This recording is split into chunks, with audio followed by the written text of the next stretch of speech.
গ্রহণ করে শান্তিপুরে গঙ্গার অপর তীরে দাঁড়িয়েছিলেন সে মহাপ্রভু। 3 দিন ধরে রাত দেশে পরিভ্রমণ করে দাঁড়িয়েছেন। অদ্বৈত প্রভু শূন্য বসন নিয়ে গিয়েছেন, পড়িয়ে জোড়হাত করে বলছেন, প্রভু আমার গৃহে আজ তোমার ভোজন হবে মধ্যাহ্ন, তুমি 3 দিন উপবাসী আছো, আজ আমার গৃহে ভোজন করবে। আমিও তুমি যেদিন থেকে নবদ্বীপ ছেড়ে চলে গেছো সেদিন থেকে আমিও উপবাসী আছি। চলো প্রভু, তুমি আজ ভোজন করবে, আমি তোমার প্রসাদ গ্রহণ করবো। নয়ন জলে মুখ ভাসিয়ে অদ্বৈত প্রভু তার কাতর আরতি জানাচ্ছেন মহাপ্রভুর কাছে। জয় শচী নন্দন কর অবধান, ভোজন মন্দিরে প্রভু করহ পায়। জয় শচী নন্দন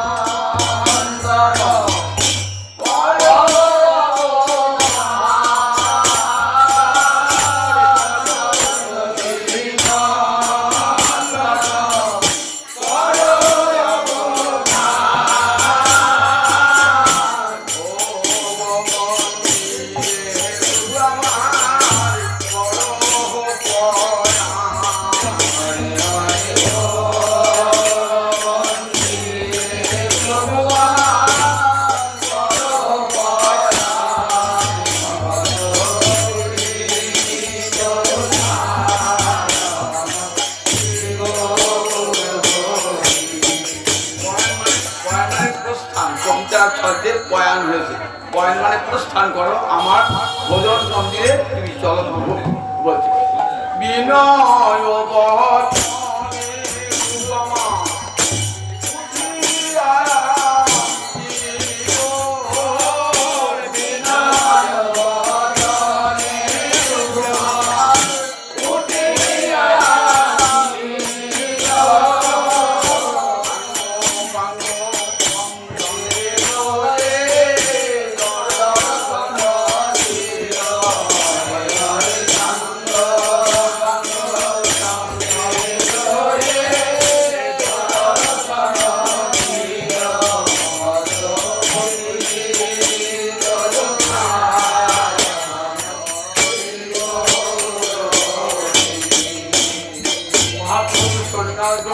তখন বয়স কত?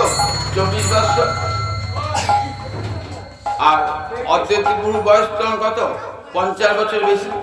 74 বছরের বৃদ্ধ মানুষ ওই 24 বছরের সন্ন্যাসীকে নিয়ে আসছেন স্তুতি নমস্কার জানিয়ে নিজ গৃহে।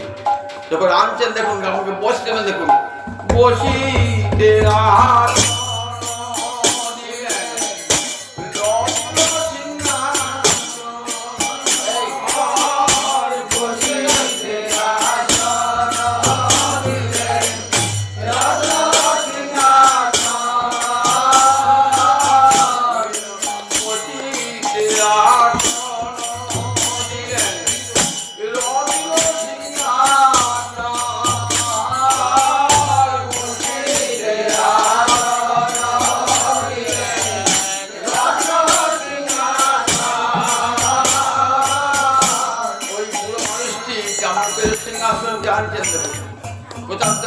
বুড়ো মাথায় কি রাঁধেন বলে আসুন মাথায় করে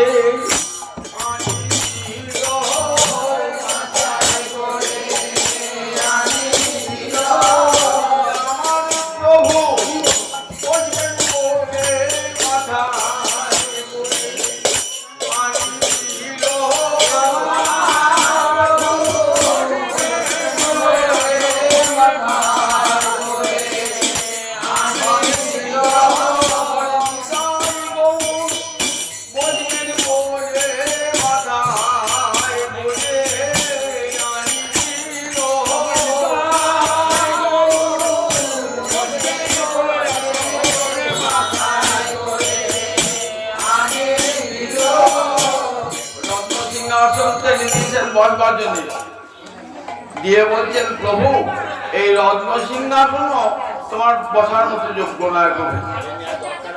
প্রভু তুমি আমার মানুষ, তোমাকে বৈকুণ্ঠের মানুষ, রত্ন সিংহাসন কি তার চেয়ে যদি মূল্যবান বস্তু থাকে, কিন্তু সেই মূল্যবান তো খুঁজে পাওয়া যায় না। তাই বলছেন যোগ্য আসন কোথায় পাবো, যোগ্য আসন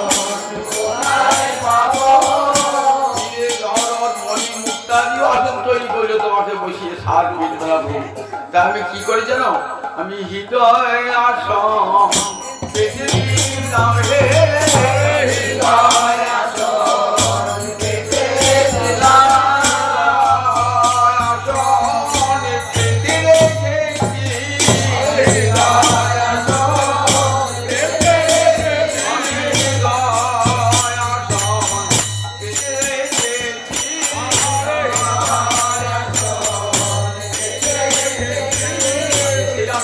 আমি সাজায়ে রেখেছি,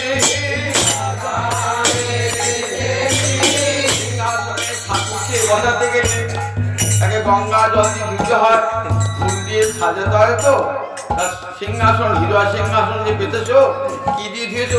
আমি নয়নে জলে ধুয়ে দিয়েছি,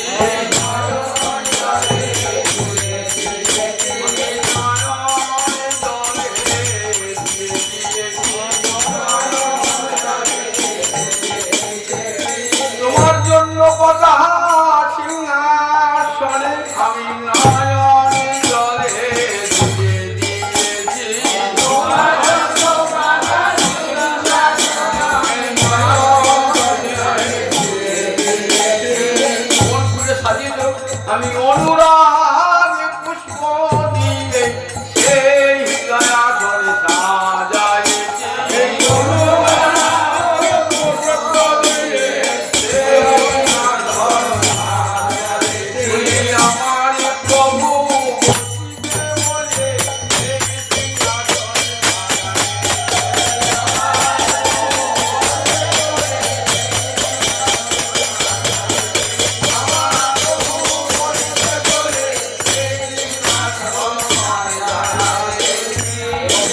তুমি আসবি, আমি ভাবতেও পারি না প্রভু।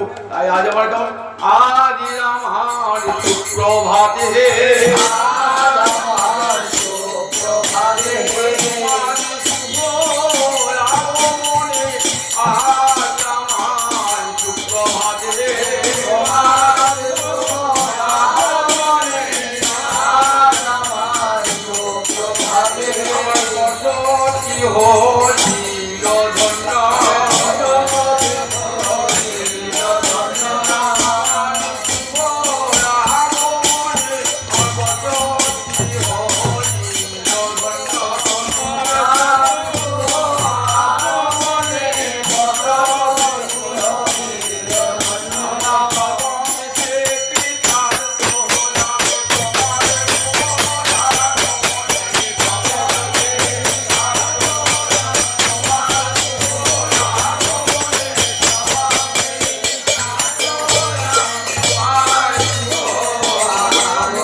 বসেছেন ওই 24 বছরের সন্ন্যাসীকে আর 75 বছরের বৃদ্ধ ব্রাহ্মণটি বেদ পঞ্চানন, বেদ শাস্ত্রী সুপণ্ডিত, বেদ যার নখদর্পণে সরস্বতীর বরপুত্র, তিনি আজ ওই 24 বছরের সন্ন্যাসীর চরণটি কেমন ধোয়াচ্ছেন দেখুন। চরণে ধোয়ায়ে দিও রে, জলে দিল নয়নে জলে চরণ ধোয়ায়ে দিল রে, জলে চরণ ধোয়ায়ে দিল রে, নয়নে জলে চরণ ধোয়ায়ে দিল রে, জলে চরণ ধোয়ায়ে দিল রে।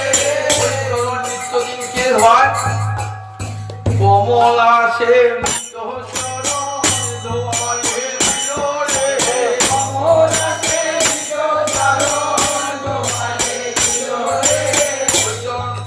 লক্ষ্মী দেবী প্রতিদিন ওই চরণ সেবা করে। আজ অদিত প্রভু আজ আমার মহাপুরুষের চরণ কমলা সে বিদ্রোহ চরণ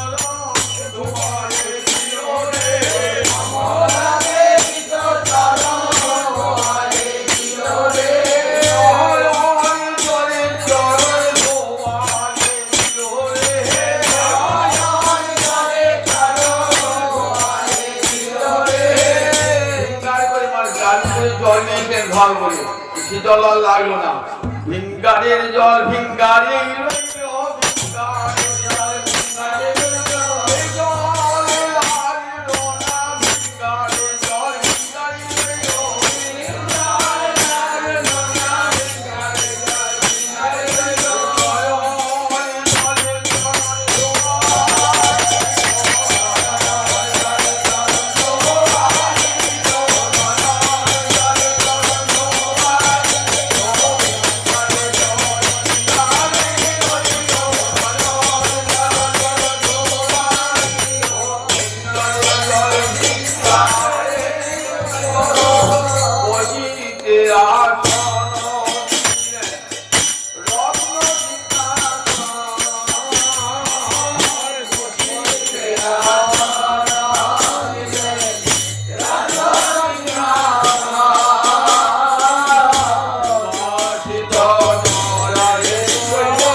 শান্তিপুর আর কাটোয়া থেকে গিয়েছেন মহাপুরুষ সন্ন্যাস গ্রহণ করে শান্তিপুরে গঙ্গার অপর তীরে দাঁড়িয়ে আছেন।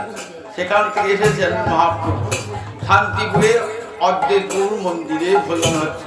এই মধ্যাহ্ন ভোজন শান্তিপুরে অদ্বৈত গৃহে ভোজন।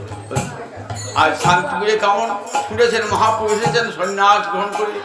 মহাপুরুষ এসেছেন সমস্ত ভক্তবৃন্দ আজ অদ্বৈতের মন্দির ভর্তি হয়ে সেখানে অদ্বৈত আনন্দের সীমা নাই। আর কি হলে দেখুন আজ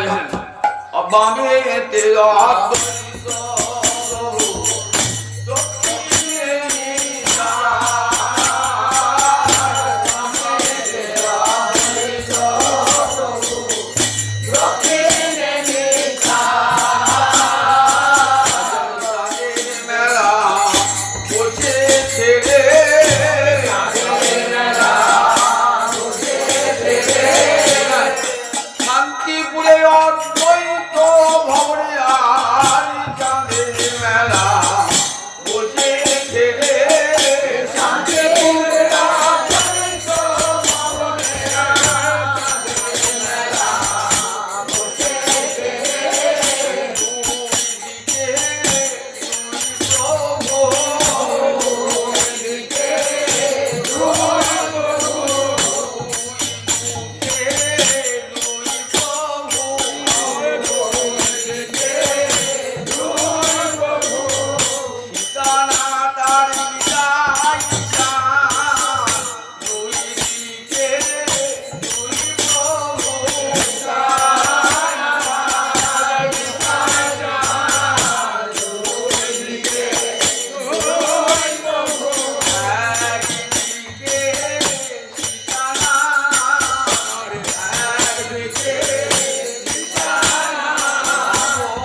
আর একদিকে আছেন অদ্বৈত সদাশিব মহাদেব, আর মাঝখানে কি আছে আমার মহাপ্রভু। চাঁদের মেলা বসেছে, দেখলে নয় সফল হবে,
অদ্বৈত প্রভু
ভোজন করেন, তখন কিন্তু দ্বাদশ গোপাল 64 মাহাত্ম ছিলেন না, 6 চক্রবর্তী অষ্টকবি আর ছিলেন না।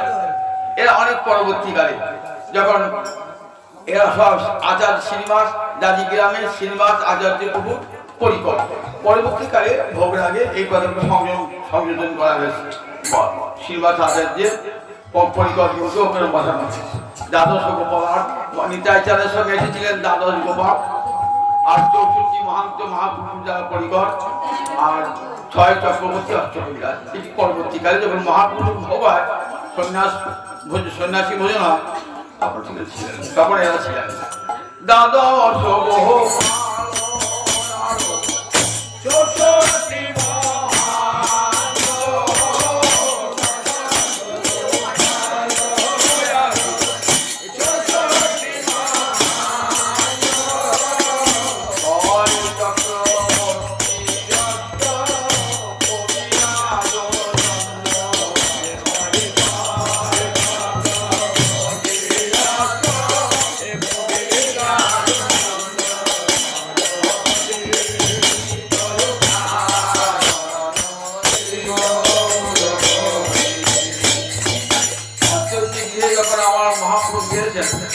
তখন দেখো অদ্বৈত ঘরণীর কি আনন্দ, বাড়িতে লোকজন নিয়ে, বাড়ির মেয়ে ছেলে বড় বিরক্তি লাগে, আবার রান্না বান্না করতে হবে, ঝামেলা করতে হবে, তাই পুরুষরা সন্তুষ্ট হলো, বাড়ির মেয়েরা কি বিরক্ত হয় তো।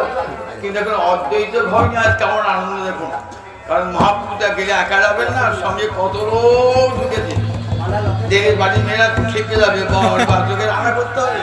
আর অদ্বৈত ঘরণী দেখুন কি আনন্দে আর সীমানা, কত লোক আজ এসেছেন অদ্বৈত মন্দিরতে। অদ্বৈত পত্নীর নাম কি ছিল? 2 পত্নী, সীতা দেবী আর শ্রীদেবী। সীতা দেবী যোগমায়া, দুর্গা সীতা দেবী, কি আনন্দ প্রাণ অদ্বৈত ঘরণী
পায় না যোগী সাধনে যোগী পায় না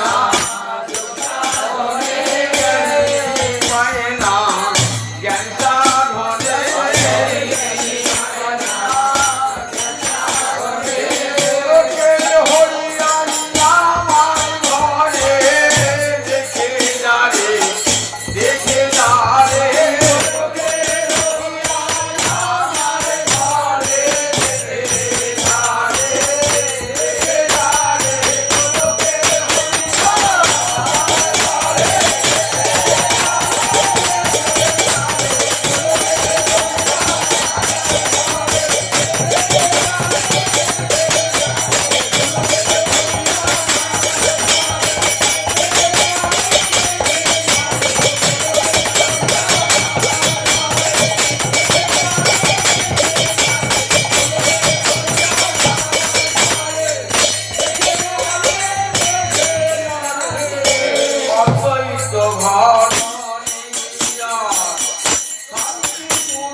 কেমন রূপের মানুষটি একবার দেখে যায় যে আমার ঘরে আলো করে বসে আছে দেখ গোলকের হয়ে এসেছে সমস্ত নারীরা শান্তিপুর রমণে এসে কি করছে উলু উলু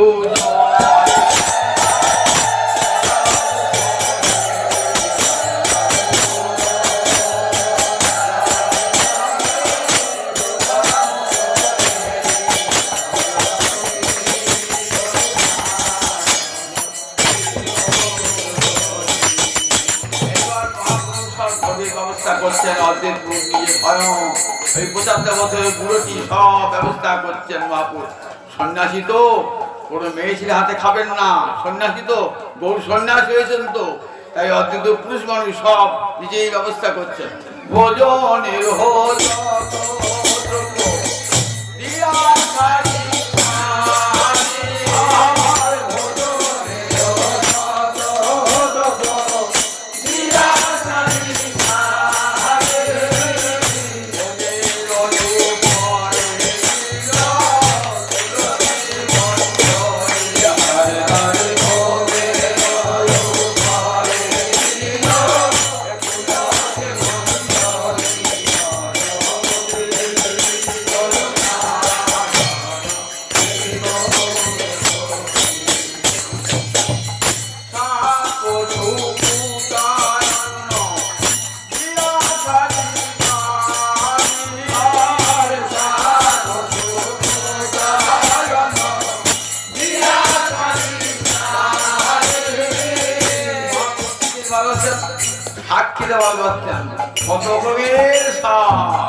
বেগুন ভাজা, পটল ভাজা, এসব মহাপ্রভু খুব প্রিয় খাদ্য ছিল, জানতেন অদ্বৈত সেগুলি সব সাজিয়েছে না। সাহা কচু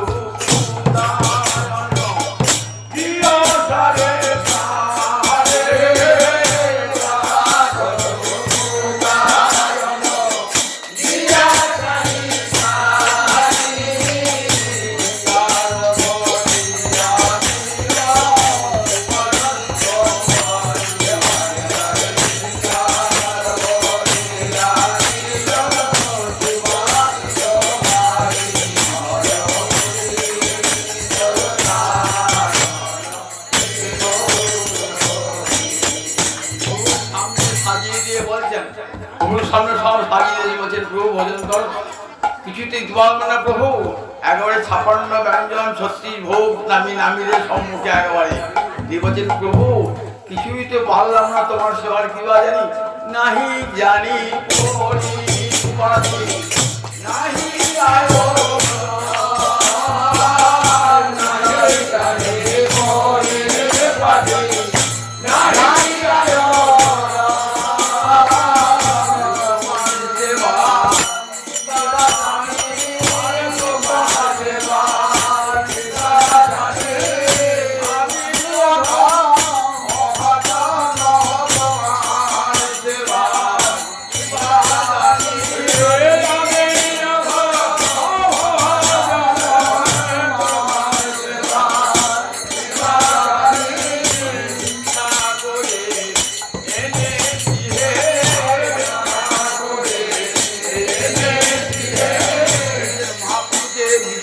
কত দীনতার সঙ্গে দিতে হয়, দীনতার সঙ্গে।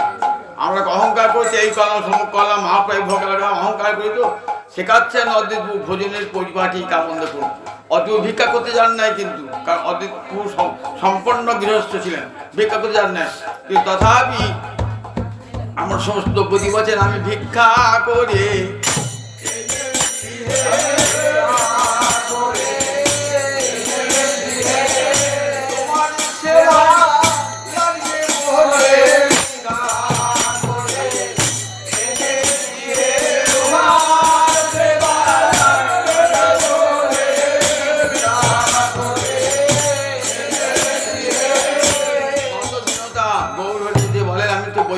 ভগবান আমাকে খেতে পার সাত দিকি রে, তোর তো এত সাহস করে কি করে?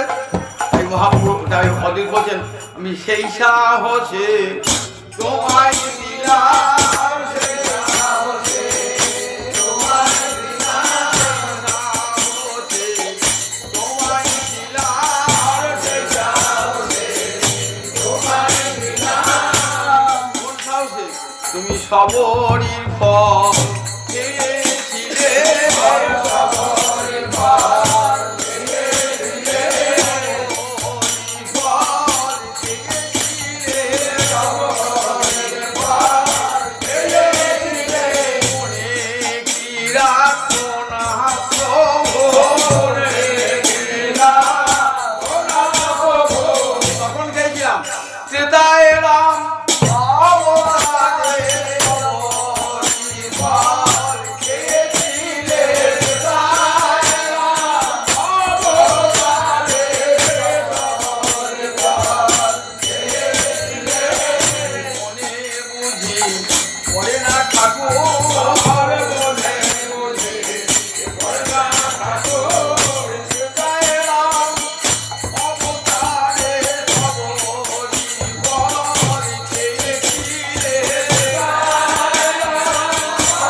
দাপরে কৃষ্ণ অবতারে,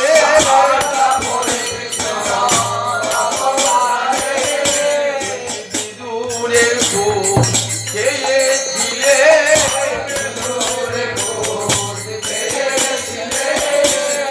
দাপরে কৃষ্ণ অবতারে বিদুরের ফুল খেয়েছিলে।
ঠাকুর আমাকে ভোগ দেখাতে গেলে মন্ত্র বলতে হয়, তবে আমি খাই।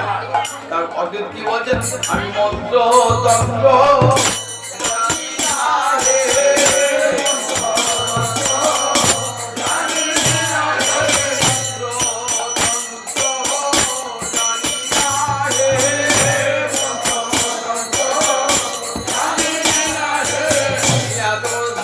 পণ্ডিত, তুমি মন্ত্র জানো না? যা জানিতাম সব ভুলে গেলাম,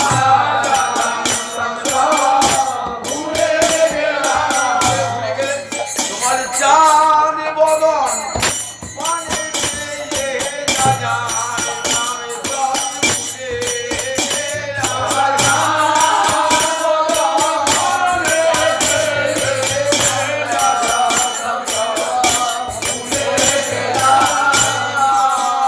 প্রভু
গেল তার ব্রজলীলার কথা। ব্রজলীলায় ঠিক মধ্যাহ্নকালে কৃষ্ণ ভোজন করতেন সকাবর্ণ সঙ্গে কোথায়? রাধা কুণ্ডের তীরে। সেই আহারের ব্যবস্থা কারা করত? সখী মঞ্জরীরা করত রাধা কুণ্ডের তীরে। সেই মনে পড়ে গেল সেই লীলার কথা, ব্রজলীলার কথা, মহাপুরুষ স্মরণ হয়ে গেল। এইবার আমার রাধাকে এতক্ষণ গৌরহরি অপার্ষদ গৌরহরি ভোজন করলেন। ভোজন করতে করতে মনে পড়ে গেল ব্রজলীলার কথা। এইবার আমার রাধা মাধবের ভোজন করলাম। রাধা কুণ্ডের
সকালে প্রাতকালে যখন ভোজন হতো নন্দালয়ে, তখন তো রাধারানী বা কৃষ্ণের বাম পাশে বসে ভোজন করতে পারতেন না।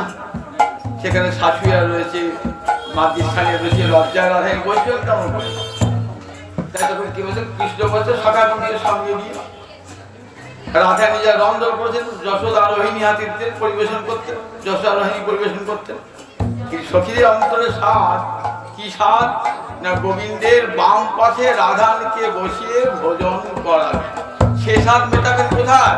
এই রাধা কুণ্ডের ভোজন লীলায় সেটি হবে। তাই রাধা কুণ্ডে কতই শোভা,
রাধা গোবিন্দের যুগল মূরতি যোগ পিঠে দাঁড়িয়ে আছেন। আমার হৃদয় বৃন্দাবনের যোগ পিঠে রাধা গোবিন্দ যুগলে দাঁড়িয়ে আছেন। এই রূপ আমাদের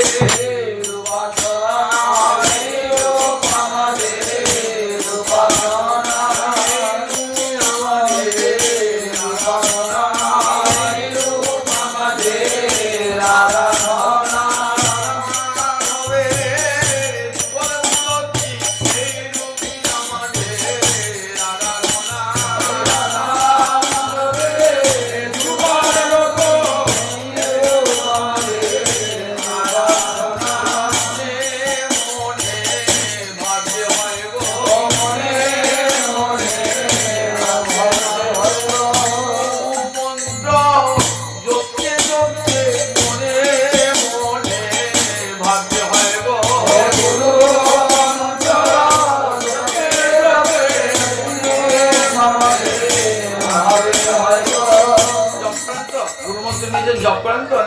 একবার হয়ে গেছে, আবার পরজন্ম হবে, একবার আমাদের গুরু মন্ত্র কেমন, একবার নিলাম গুরুর কাছে, আবার মরে মরার পর পরজন্ম কেন ওইবার একবার জন্মের মতো একবার মন্ত্র না, প্রতি জপ করতে হয়, প্রতিদিন জমিতে ফসল লাগালে জল দিতে হয়, সার দিতে হয়, তবে তো কাজটা হবে। আর বীজ রোপণ করতে গুরুদের জল নাই, হাওয়া নাই, সার নাই, মরে পড়ে গেল, পরজন্ম আবার লাগানো হবে। এরকম গুরু মন্ত্র জপতে হয়, গুরু মন্ত্র জপতে হয়, মনে ভাবতে হয় গো, মনে ভাবতে হয় গো, মন্ত্র জপতে জপতে মনে মনে ভাবতে হয় গো,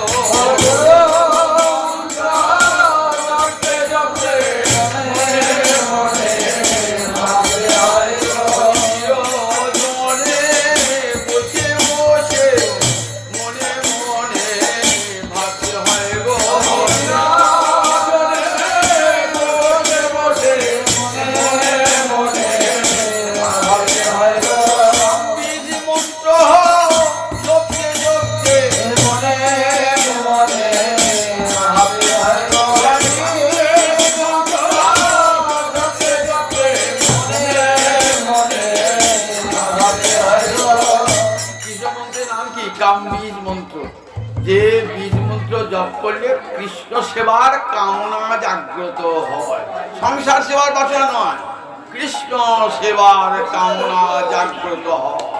তাই কামবীজ আগে কি জানবে, কাম ও গায়ত্রী, যে গায়ত্রী মন্ত্র জপ করলে পরে কৃষ্ণ কামনা, কৃষ্ণ সেবার কামনা অন্তরে জাগ্রত হয়। তাই কামবীর মন্ত্র জপতে জপতে, কামবীর মন্ত্র জপতে মনে ভাবতে হয় গো, মনে ভাবতে হয় গো, শ্যামের বামে রাই কিশোর, শ্যামের বামে রাই কিশোর, কমল মাঝে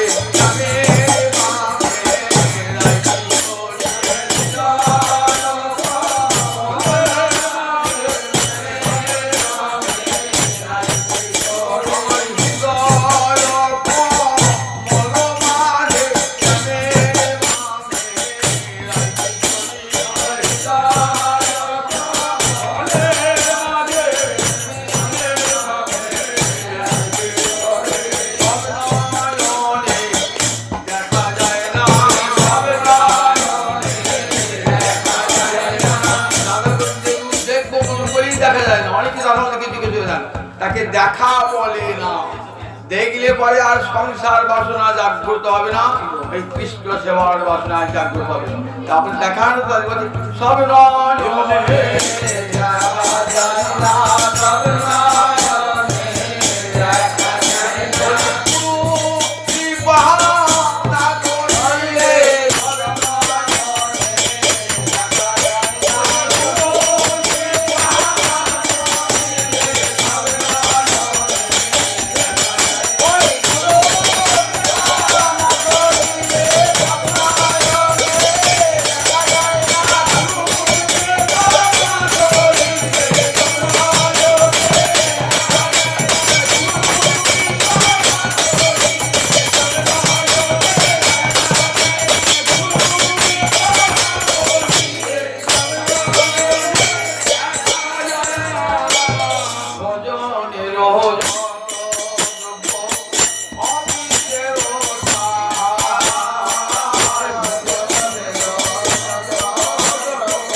খায় শাক ও শুকুতান্ন। আর বৃন্দাবনের ভোজন কি দেখুন, দধি দুগ্ধ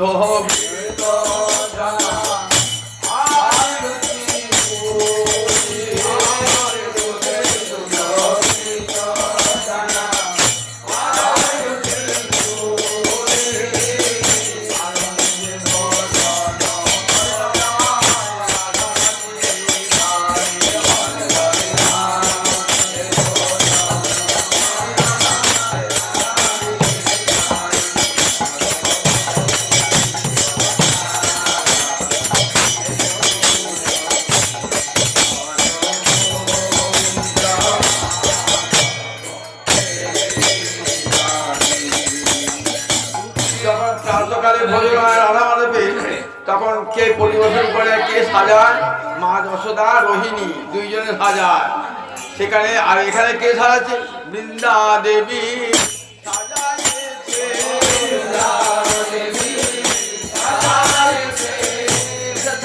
সোনারে থালে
গৌরহরি আরতি কে করে?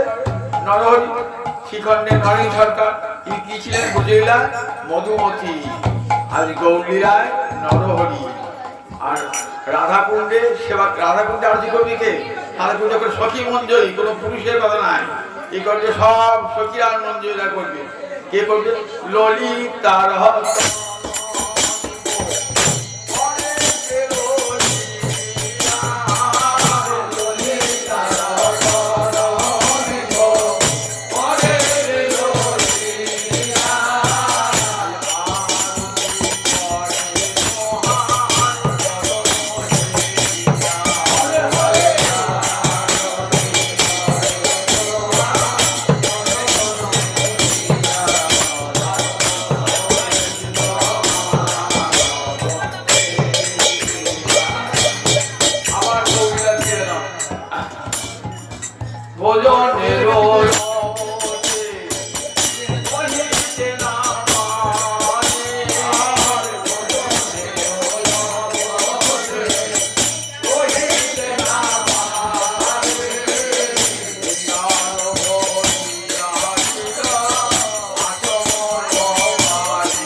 দেখেন না নরহরি আরতি দেখছে স্থির হয়ে দাঁড়িয়ে, তবে তো ভক্তি।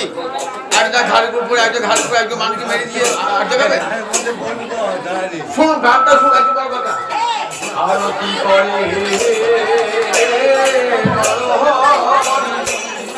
নরহরি